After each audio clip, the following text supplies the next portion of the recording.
BNP عوامی کے مرکزی صدر اور رکن صوبائی اسمبلی میر اسد اللہ بلوچ نے لاء کالج پنجگور کا افتتاح کیا۔ اس موقع پر پارٹی کے مرکزی deputy secretary Noor Ahmed Baloch, mayor Panjgur deputy Munir, BNP عوامی کے ضلع آرگنائزر اور دیگر پارٹی کے رہنما اور کارکنان شریک تھے۔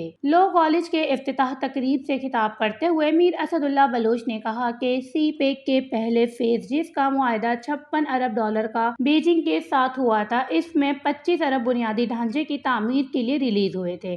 اس سے بلوچستان کو مکمل نظر انداز کیا گیا۔ بلوچستان میں سی پیک کے رقم سے نہ سڑکیں بنی اور نہ ریلوے کا نظام بنایا گیا، بلکہ تمام سیکٹر میں بلوچستان کو محروم رکھا گیا ہے۔ اسی طرح ریکوڈ کے سودے میں بھی بلوچستان کا حصہ اونٹ کے منہ میں زیرے کے برابر ہے۔ انہوں نے مزید کہا، بلوچستان کے وسائل کو ہمیشہ پنجاب کی روشنیوں کو بڑھانے کے لیے خرچ کیا گیا۔ یہاں کے باسی غربت میں جی رہے ہیں، ان کو اچھی تعلیم اور نہ ہیلتھ کی سہولتیں حاصل ہیں۔ بلوچ کا بچہ اسلام آباد کے حکمرانوں سے سوال کرنے میں حق بجناب ہے اور ان سے پوچھے بلوچستان کے وسائل سے ان کی فلاح بہبود کے کام کیوں نہیں ہوتے؟